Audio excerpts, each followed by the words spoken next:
Hello future nursing officers, welcome to RNC nursing academy. RNC nursing academy से जुड़ने के लिए आपका बहुत बहुत धन्यवाद। तो आज मैं आपके लिए लेकर आया most importance all subject cover करेंगे अपन एमसीक्यू के साथ में रेशनल।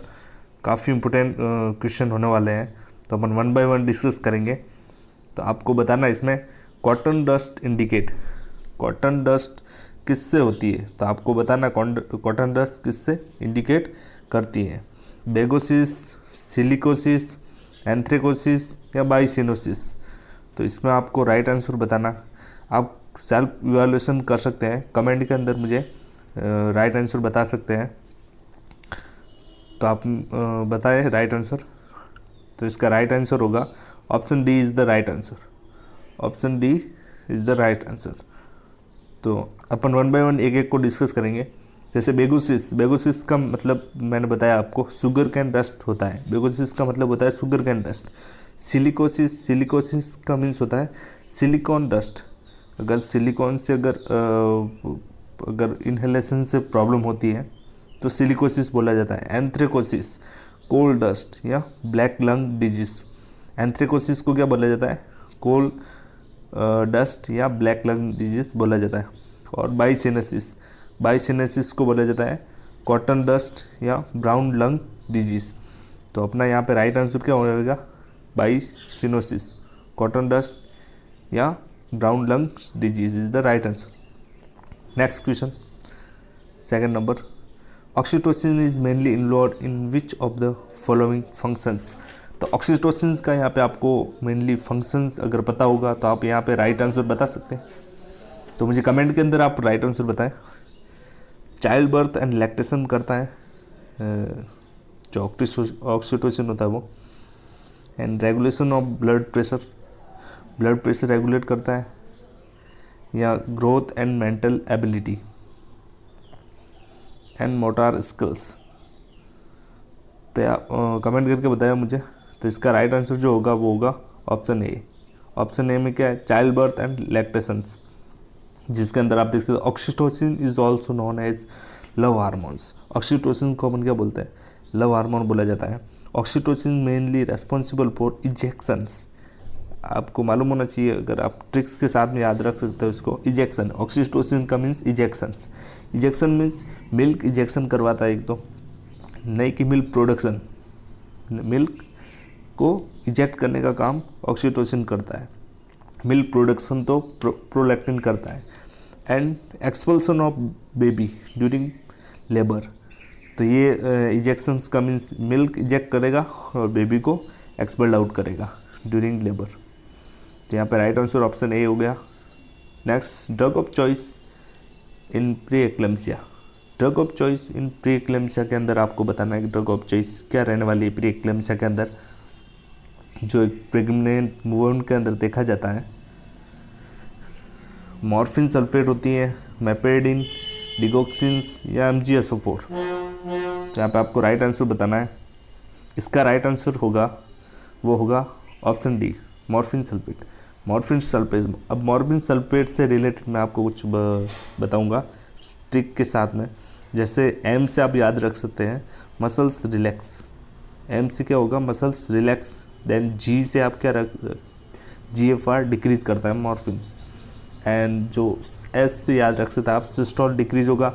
ओ से याद रखते हैं चेक O2। जब मॉर्फिन चल रही होती है तब भी O2 चेक की जाती है, क्योंकि जो है मसल्स को रिलैक्स करता है तो O2 कम होने के चांसेस रहते हैं।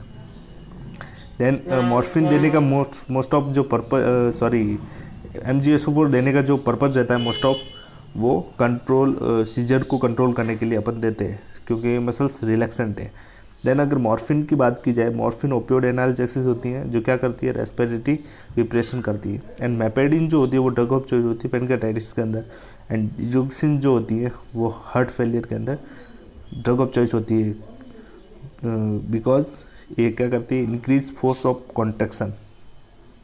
Next important, fourth number question, all are the features of tracheoesophageal fistula except. आपको एक्सेप्ट का ध्यान रखना है, एग्जाम के अंदर मोस्ट ऑफ इस टाइप के क्वेश्चन बनने वाले हैं। तो वैसे आपको बहुत सारे ये क्वेश्चन इजी लग रहे होंगे, बट ये मैंने टर्म एंड कंडीशन पे नहीं दिए, ओनली ओपन एंडेड पूछ रहा हूँ, इसलिए आपको इजी लग रहे होंगे। पर यही क्वेश्चन आपके एग्ज़ाम के अंदर अगर टर्म एंड कंडीशन पे आएंगे तो आपको कंफ्यूज कर सकते हैं, इसलिए इसका राइट आंसर बताना आपको। ट्रैकियोइसोफेजियल फिस्टुला अगर डिजीज़ पढ़ी होगी आपने तो उसके अंदर आपने 3C साइन पढ़े होंगे। तो 3C साइन कौन कौन से है उस एक को छोड़ के, कफिंग होता है, कंटिन्यूस शिवरिंग होती है, शॉकिंग या साइनोसिस। तो इसका राइट आंसर जो होगा वो होगा option B. Option B is the right answer, क्योंकि कंटिन्यूस शिवरिंग नहीं होती है।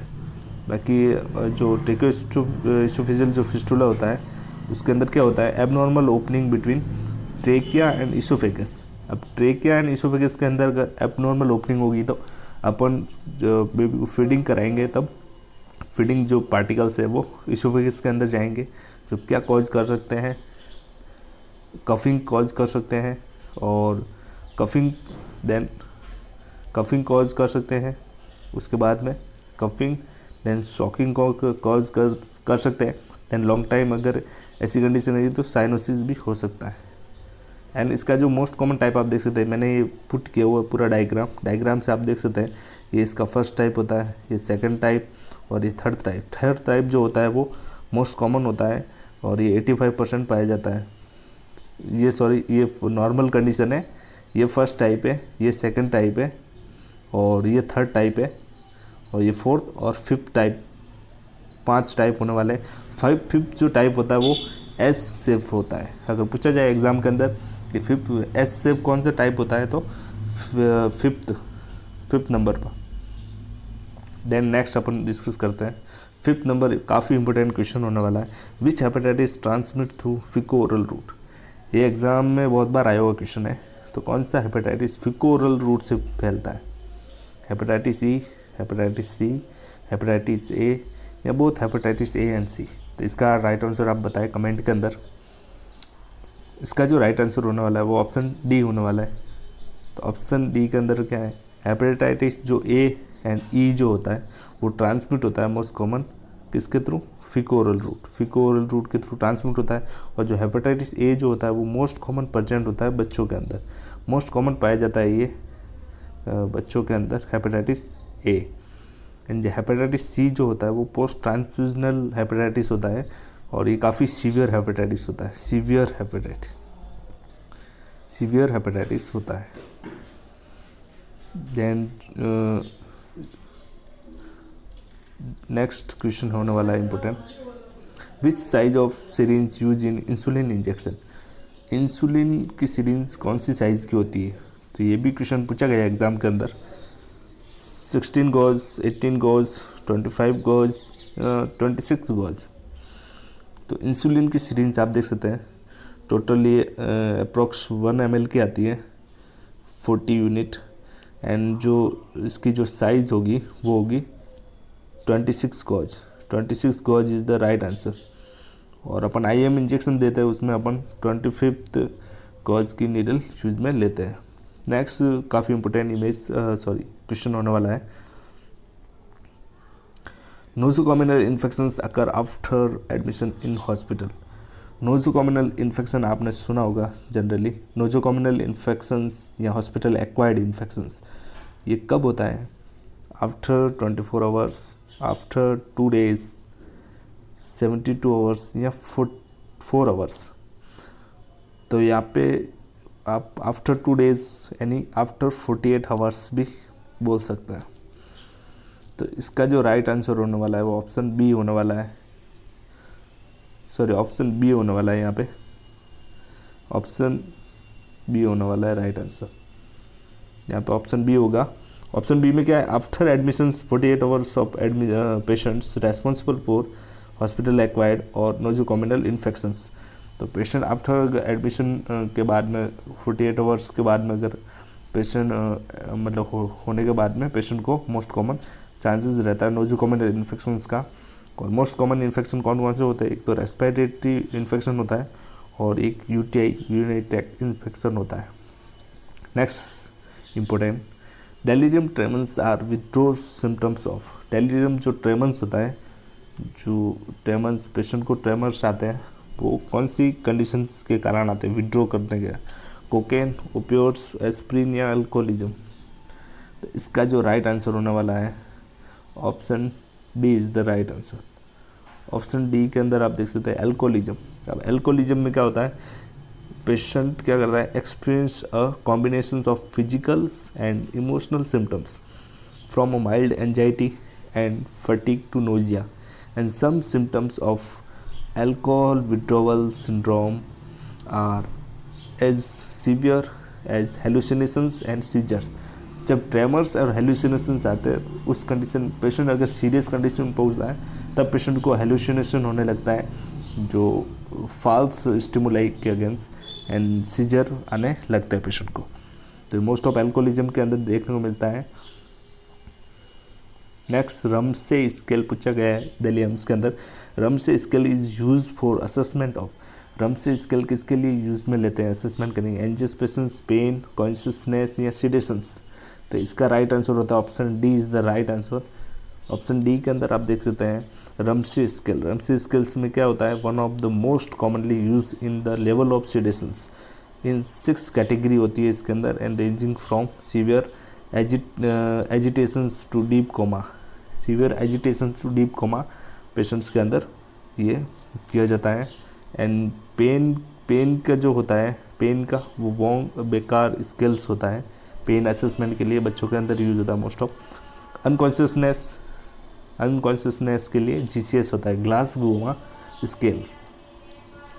Next 10th number question, chronic catguts absorption time. Chronic catgut का यहाँ पे आपको एब्जॉर्प्शन टाइम बताना है, 7 डेज, 90 डेज, 14 डेज या 21 डेज। तो यहाँ पे आपका राइट आंसर जो होगा वो ऑप्शन डी होगा। ऑप्शन डी के अंदर क्या है, ऑप्शन डी में आप देख सकते हैं प्लेन जो कैटगट होता है उसका जो एब्जॉर्प्शन टाइम होता है वो 5 to 10 डेज होता है, ये आपको याद रखना है। क्रोनिक कैटगट जो होता है उसका जो एब्जॉर्प्शन टाइम होता है वो 90 डेज होता है। और जो provide support, chronic catgut provide support कब करना स्टार्ट करता है अगर पूछा जाए एग्जाम के अंदर, तो 14 to 21 days. Next important questions, height measurement of 2-year-old baby is done by. Height measurement किस इंस्ट्रूमेंट से करते हैं, इन्फेंटोमीटर, गोनियोमीटर, मैनोमीटर या स्टेडियोमीटर? तो यहाँ पे आपको राइट आंसर बताना है, इसका जो राइट आंसर होगा वो stadiometer. Option D is the right answer. जैसे कि डायग्राम में आप देख सकते हैं इसको स्टेडियोमीटर बोला जाता है, और ये एग्ज़ाम में आया हुआ है।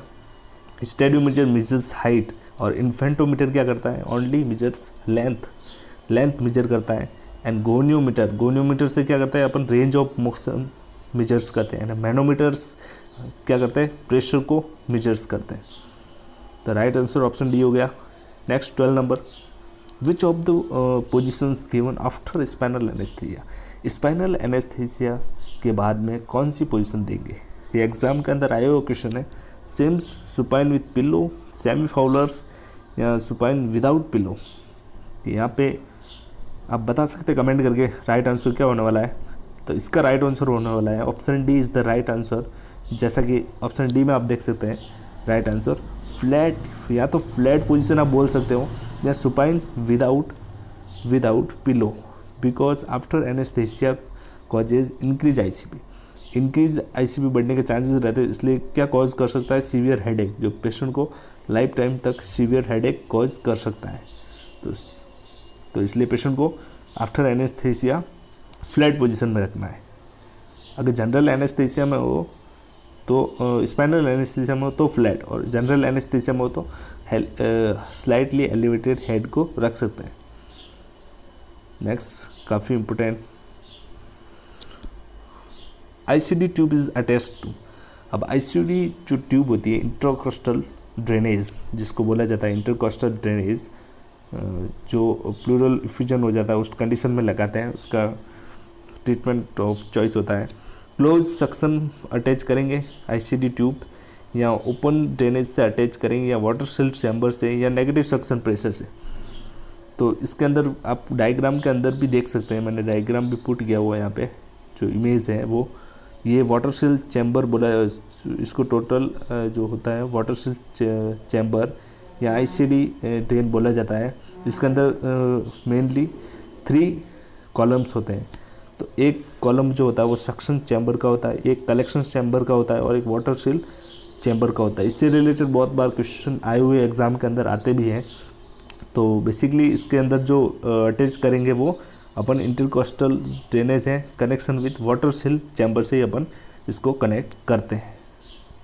Next important 14 number questions, which syringe are use for flashing in peripheral insertion central cathedral, PICC, 1 ml, 2 ml, 5 ml या 50 ml किस सिरिंज से अपन पेशेंट को फ्लश करते हैं हिपेरिन से।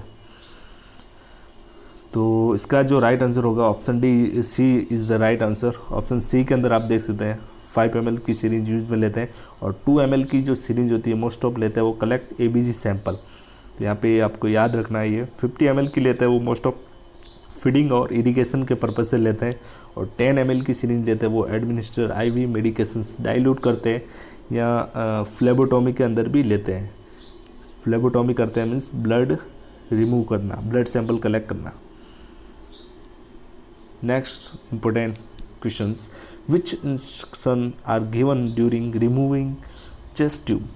अब पेशेंट के अंदर अगर चेस्ट ट्यूब लगी होती है, ICD जो ट्यूब लगी होती है उसको रिमूव करते हैं तो उसको क्या इंस्ट्रक्शन देते हैं। तो purse lip breathing, hold breathing, Valsalva manoeuvre या जॉ थ्रस्ट मैनुअर। जो आपको बता दो जॉ थ्रस्ट जो मैनुअर होता है वो एयरवे को ओपन करने के लिए किया जाता है। तो इसका राइट आंसर जो होगा option C is the right answer. Option C के अंदर क्या है, वल्सोल मैनुअर भी आ सकता है या मीन्स इसका क्या होता है फोर्सफुल एक्सेलेशंस अगेंस्ट क्लोज एयरवे। तो ये दोनों ऑप्शन आ सकते हैं या ऐसा आ सकता है कि पेशेंट को ब्रीथ लेके होल्ड करवाना है देन 10 सेकंड तक। तो ऐसा ऑप्शन भी आ सकता है, तो वो भी राइट आंसर होगा। फर्स्ट ऑफ आपकी प्रायोरिटी रहेगी वो वल्सोल मैनुअर पर रहेगी। 16 नंबर क्वेश्चन होने वाला है, ascites occur due to. Ascites जो होता है पेशेंट के पेरिटोनियल जो कैविटी होती है उसमें फ्लूइड का एक्यूमुलेशन हो जाता है। तो वो किस कारण होता है, हाइपर एल्बुमिनिया के कारण होता है, हाइपोकैल्सीमिया, हाइपोकैलिमिया या हाइपोएल्बुमिनिया। तो इसका जो राइट आंसर होने वाला है option D is the right answer. Option D के अंदर आप देख सकते हैं, इसके अंदर ऑप्शन डी के अंदर आप देख सकते हैं हाइपोएल्बुमिनिया। एल्बुमिनिया कॉज करता है क्योंकि हाइपोएल्बुमिनिया से क्या होता है कॉज बाई डिक्रीज प्रोटीन होगा, तब हाइपोएल्बुमिनिया की कंडीशन होगी और इससे क्या होगा result from low albumin not maintain oncotic pressure. Low albumin होगा तो ऑनकोटिक प्रेशर को मेंटेन नहीं कर पाएगा, जिससे क्या होगा फ्लूइड शिफ्टिंग थर्ड स्पेस। तो option D is the right answer. Next guys, अगर वीडियो अच्छा लग रहा है तो लाइक करें और शेयर करें और साथ में सब्सक्राइब कर बेल आइकन को ज़रूर दबाएं ताकि ऐसे वीडियो आपको और भी मिलेंगे और लाइक ज़रूर करें। Position in epistaxis. Position in epistaxis के अंदर आप देखिए एपिस्टेक्सिस का मोस्ट ऑफ मतलब होता है नोज ब्लीडिंग। नोज ब्लीड होता है। तो इसके अंदर कौन सी पोजीशन देते हैं ये भी एग्जाम के अंदर बहुत बार आता है। प्रायोरिटी के अंदर पूछते हैं ये क्वेश्चन, सुपाइन, लीन फॉरवर्ड, लीन बैकवर्ड या ट्रेनलैंड पर। तो यहाँ पे राइट आंसर जो होगा वो होगा option B is the right answer. Lean forward देते हैं इसके अंदर, जो कितने ड्यूरेशन के लिए देते हैं मोस्ट ऑफ 10 to 15 मिनट के लिए देते हैं। Prevent more bleeding and aspirations, ज़्यादा ब्लीडिंग को एंड एस्पिरेशन से प्रिवेंट करता है पेशेंट को। और पेशेंट्स को इससे जो होता है वो नोज़ को पिंच करके फिर इसको लीन फॉरवर्ड रखा जाता है। Next important questions, in appendicitis pain located in which quadrant of abdomen. Pain कौन सी एब्डोमेन में होता है अपेंडिसाइटिस के अंदर। तो अपेंडिसाइटिस के अंदर आप देख सकते हैं जो पेन होता है राइट अपर में होता है, लेफ्ट लोअर या राइट लोअर।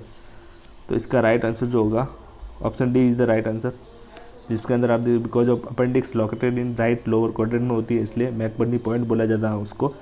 तो पेन भी वही होता है। Next 19 number question, folic acid prevent which of the congenital anomaly. तो यहाँ पर फॉलिक एसिड किस कंजेनाइटल डेफिशिएंसी फॉलिक एसिड किससे प्रिवेंट करता है, मतलब फॉलिक एसिड की अगर डेफिशिएंसी होगी तो कौन सी डिजीज़ हो सकती है यहाँ पे और किससे प्रिवेंट कर सकता है?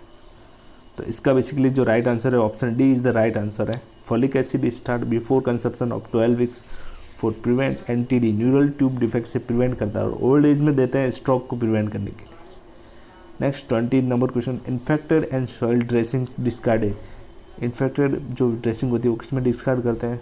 तो इसका राइट आंसर जो होने वाला है, infected waste discarded in yellow bag, and then red में रबर मटेरियल, ब्लैक में जनरल वेस्ट, एंड वाइट में शार्प नीडल। ये नीडल पंचर प्रूफ जो बॉक्स होता है उसके अंदर, वाइट बॉक्स, उसके अंदर शार्प जो नीडल्स होती हैं, सिरिंज वगैरह, वो डिस्कार्ड करते हैं। तो गाइस वीडियो अच्छा लगा होगा आपको तो लाइक करें, शेयर करें और कमेंट करके मुझे बताएं, और सब्सक्राइब करना नहीं भूलें ताकि सबसे पहले नोटिफिकेशन आपको मिले। Thank you guys.